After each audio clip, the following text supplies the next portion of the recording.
मुद्द्यांमध्ये मी त्याच वेळी पडायचो ज्यावेळी मला मुद्द्यांबद्दल माहिती आहे. मी खूप रिअल राहिलो शोसाठी. आतली काही कंटेस्टंट जे आहेत ते खूप फेक वागतायत. मला जे वाटतंय की जो आवाज ॲक्च्युली त्रास देतोय घरात तो आहे तन्वी कोलते, की तू लायक नाहीये असं बोललास मला या घरात राहण्याच. राखी खरी आहे, राखी खरी आहे. प्यार दोस्ती आहे बट आता ती दोस्ती किती पुढे जाणार हे मला माहीत नाही. बिग बॉस मराठी सीझन 6च्या घरातनं करण बाहेर पडलाय. खरं तर हे खूप शॉकिंग आणि सरप्रायझिंग एविक्शन होतं या आठवड्यातलं. करण आत्ता आपल्याबरोबर आहे. खूप स्वागत राजन मराठीमध्ये. कसं आहेस करण? एक नंबर. तू कशी आहेस? कमाल आहे. मला सांग, स्विमिंग पूल बांधला की नाही घरी? अरे खूप आठवण येते. रोज बादलीत उडी मारायचं मन करतंय मला आता, बट खूप जास्त आठवण येते गाण्याची. सकाळी गाणं वाजतं ते उठून बाहेर जायचं, नाचायचं आणि पाण्यात उडी मारायची. आणि मग पूर्ण वेळ म्हणजे मीच एक असा कंटेस्टंट होतो पूर्ण घरात ज्याची झोप कधीच यायची नाही, बिकॉज मी पाण्यात सकाळी उडी मारायचो तर झोप अशी उडायची. सो ते खूप मिस करतोय मी. पूर्ण घरच मिस करतोय ॲक्च्युली खूप. कारण तुला असं वाटतं की आत्ताच जरा सूर जुळायला लागले होते दोन्ही अर्थाने? सूर जुळले आणि सूर तुटले पण. जसं मी आता बाहेर आलो आहे ना, तर त्याच्यानंतर मला कळलं की जर मी आत असतो तर परत कोणत्या तरी भलत्या डिरेक्शनमध्येच मी गेम घेऊन गेलो असतो आणि तो फालतूमध्ये खेचला असता. आता बाहेर येऊन मला कळतं की तसं नाही, because again me big boss कधी बघितलं नाही आयुष्यात. मी त्याचा काय अभ्यास नव्हतं करून गेलं की असं सिलेबस आहे आणि हेच करून जायचं. मी आत गेलो, आत गेम शिकत गेलो, कळत गेलो की असं असं करायचं आहे. पण तो हफ्ते दिवसानुदिवस बदलत जायचा. सो मी बोललो की हे काय होतं मला कळत नाही आहे. So no regrets. आणि कारण पहिल्याच आठवड्यामध्ये एक नंबर तू गेम खेळलास, ती म्हणजे रुचिताची चावी तू लपवलीस. आणि तू एकदम ब्लंटली बोललास की तिला कळलं पाहिजे की ही पॉवर की आहे, ह्याच्यामध्ये किती पॉवर आहे. हे पहिल्या आठवड्यामध्ये जेव्हा तू सुरुवातच पीकवरनं केलीस ना, असं वाटलं अरे हा मजा आणणार. पण ना नंतर कुठेतरी ना त्या गोष्टी कमी होत गेल्या. कारण खूप कमी दिसायला लागला आम्हाला, किंवा एखाद्या मुद्द्यावर तो ठाम मत मांडतो हे कुठेतरी कमी व्हायला लागलं. काय घडलं होतं नेमकं आपल्याला? म्हणजे असं होतं ना साधारणपणे की काय या वादामध्ये उडी घ्यावी, एक असंही असतं किंवा दुसरं असतं की आपल्याला बोलायचं नसतं, राईट? एक्झॅक्टली काय होतं पहिल्या आठवड्यात एवढा पीक आणि मग नंतर असं लोअर का? सो पहिल्या आठवड्यात जो तुम्हाला पीक वाटतोय तो मी नॉर्मल करणच आहे, जो मी खरा करण आहे. मी बाहेरच्या आयुष्यात पण अशा गोष्टी करतो की मित्रांबरोबर मी बेट लावतो आणि जिंकलो की मग तुझी जी काही गोष्ट आहे तुला नाही भेटणार. लोकांना असं वाटलं की ओ करणला गेम कळला, करण मोठा गेम प्लेअर आहे. असं काही नव्हतं. तो मी जसा आहे तसाच राहिलो. सेकंड थर्ड वीकमध्ये मी मुद्द्यांमध्ये पडायचो, पण मुद्द्यांमध्ये मी त्याच वेळी पडायचो ज्यावेळी मला मुद्द्यांबद्दल माहिती आहे. मला गोंगाटमध्ये जायला आवडत नाही, कारण गोंगाटमध्ये सगळेच ओरडत आहेत की हा ही अशीच आहे, हा असाच आहे, हेच चालू होतं. पण मी बोललो ॲक्च्युली कन्क्लुजनला येऊ ना आपण, की नक्की चोरी झाली आहे, नाही झाली आहे, कुणी केली आहे, हे आपण 1 to 1 करू. ओव्हरलॅप होत आहेत, ओरडत आहेत लोक, मला कळत नाही काय चालू आहे आणि डायरेक्ट ब्लेम करतायत की हां हिच्याकडून झालं आहे.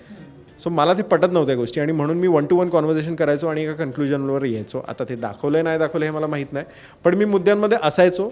ज्या जर एकदमच पर्सनल मुद्दा असला तर ऑफकोर्स मी पडायचोच नाही. मी त्याच्यात मस्ती येऊन करायचो, मी आपला काहीतरी कॉमेडी करून जायचो. बट जो मुद्दा महत्त्वाचा आहे घरासाठी त्या मुद्द्यांमध्ये मी यायचो आणि एक कन्क्लुजन लोकांना देऊन जायचो. बट ते कन्क्लुजन प्रेक्षकांना मला वाटतं आवडत नव्हतं, कारण मी सोल्युशन्स देत होतो प्रॉब्लेमचे. प्रॉब्लेम हेच झाला आहे मेजर. जसं मी बाहेर पडल्यानंतर मला कळलं आहे की मी खूप रिअल राहिलो शोसाठी. मी जसा आहे तसंच राहिलो. मी खूप सॉर्टेड माणूस आहे, मला हे कळलं. पण लोकांनाही कळलं नाही. लोकांनाही कळलं की हा गेम खेळत नाही. पण जर गेम खेळणं एक विषयाला खेचण्यात असेल तर तो मी नाही आहे. रियालिटी शोमध्ये मी रिअल राहिलो, पण आतली काही कंटेस्टंट जे आहेत ते खूप फेक वागत आहेत. प्राजक्ता, मी, आयुष आणि सचिनजी हे अजून पण आम्ही खरे आहोत.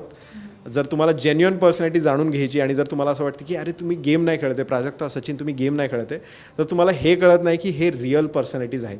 हे फालतूमध्ये गोष्टी खेचत नाहीत, जसे आहेत तसेच राहतात आणि ज्या मुद्द्यांमध्ये पडायचं त्या मुद्द्यांमध्येच पडत आहेत. आणि ना मला इथे रुचिताबद्दल तुला एक जाणीवपूर्वक गोष्ट विचारायला आवडेल की पहिलं घरात जे काही ठिणगी पडली होती ती चावीची, आणि त्याच्यानंतर तिचा जो काही आकांड तांडव तो प्रेक्षकांनी पाहिला आणि ते अजूनपर्यंत म्हणजे 31-32व्या दिवसापर्यंत ना ते सातत्य आहे त्या आवाजाच्या पीकमध्ये. आणि अनेकदा आधी म्हणजे तुमच्या दोघांमध्ये 36चा आकडा होईल का असं वाटलं होतं, पण आता कुठेतरी तुम्ही बोलायला लागला होतात किंवा हळूहळू मैत्री होते किंवा एकमेकांचे ट्रिगर पॉईंट कळले जातात, राईट? मला सांग, तुला जेन्युअनली करण असं वाटतं की तो उगतचाच आवाज असतो घरामध्ये तिचा? कारण ना ती नॉर्मल सुरात बोलतच नाही, ती डायरेक्टली पीकमध्येच बोलते. यावर तुला काय बोलायचं? रुचिता, पहिल्या 2 हफ्त्यात मला असं वाटलेलं की आमचं आता हे खेचलं जाणार आहे खूप, जे काय राडा असणार आहे. पण मला हे पण कळून आलं की लोकांना हे आवडतच नाही की जर मला म्हणजे जर तू आता मला सॉरी बोलली तर ऑफकोर्स माझं असं आहे की ठीक आहे सॉरी बोलली तुला कळलं ना चूक झाली, पण हे लोकांना नाही पाहिजे होतं. लोकांना हे पाहिजे होतं की मी तो विषय खेचला पाहिजे, मी बोललो पाहिजे नाही नाही नाही तुझं चुकीचंच आहे, सॉरी वगैरे मी एक्सेप्ट नाही करणार. पण मी तेच बोललो, मी तसा माणूस नाही आहे, मी रिअल माणूस आहे. मी असं प्रॅक्टिकल सिच्युएशनला असं हँडल करतो. रुचिता आली, मला सॉरी बोलली, सगळ्या आमच्यामध्ये गोष्टी क्लिअर झाल्या.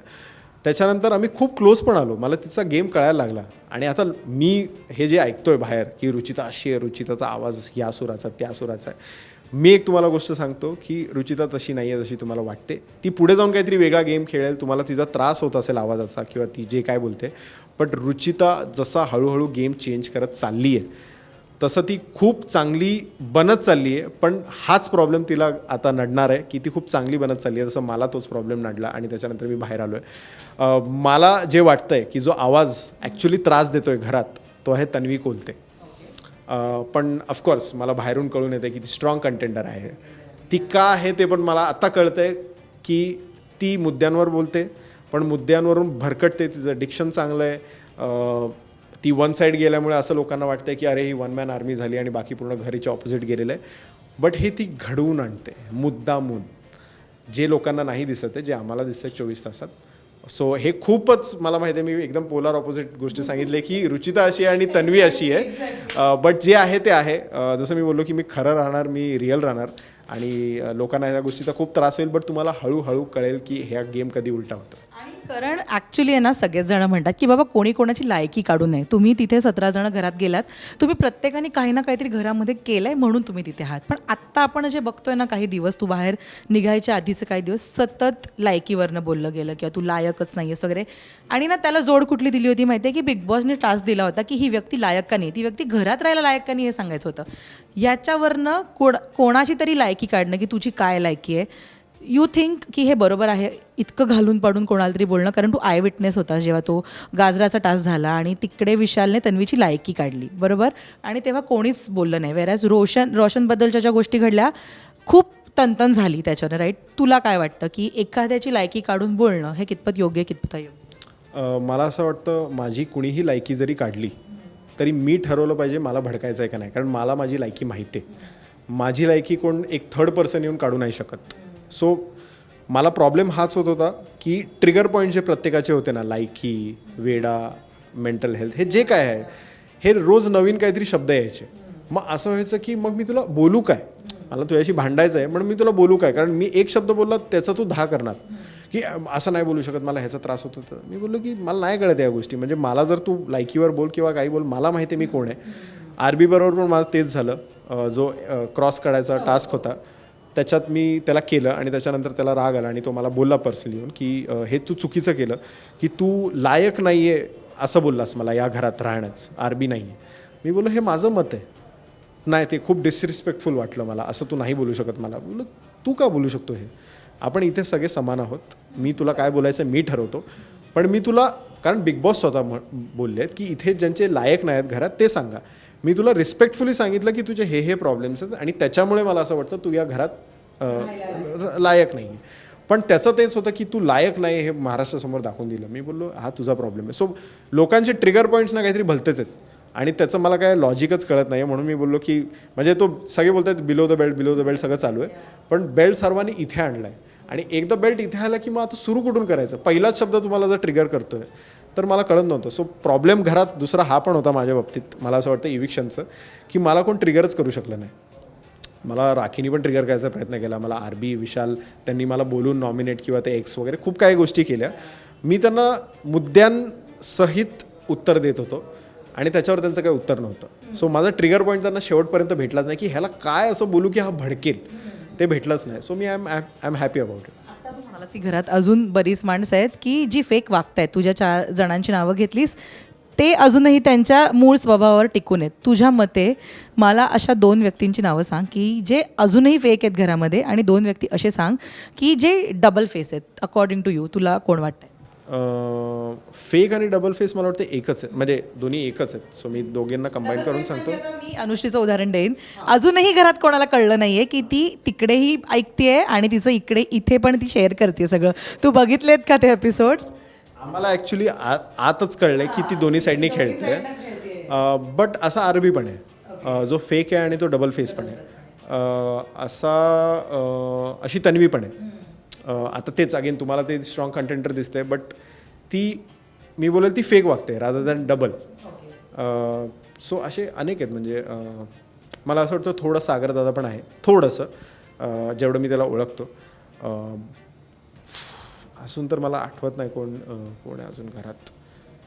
राखी खरी आहे. राखी बिलकुल फेक नाही आहे, मी सांगतो. म्हणजे ना ती जो काय तिला माहिती आहे ठिणगी गुळ टाकायची.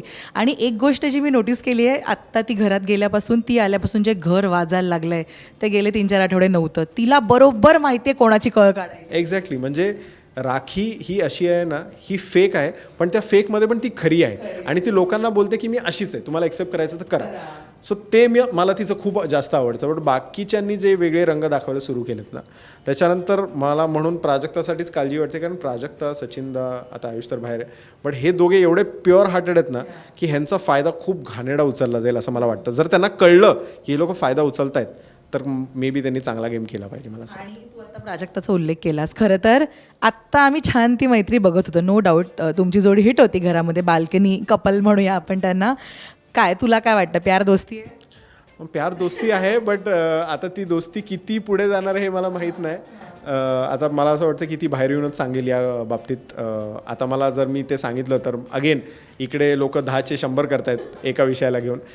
सो तिनेच बाहेर येऊन सांगावं जे काय आहे ते. आणि जे काय आहे ते आमच्यामध्ये क्लॅरिटी आहे, पण मी फक्त माझ्या साईडनी बोलणं हे मला चुकीचं वाटेल. सो आम्ही दोघं येऊ आणि मग दोघं एकत्र सांगू जे काय आहे ते. Waiting for that. Thank you so much Karan, आणि ऑल द व्हेरी बेस्ट. आता एक नवीन जर्नी सुरू होईल मे बी इथून. थँक्यू आणि खूप शुभेच्छा तुला त्यासाठी. Thank you so much. Thank you everyone.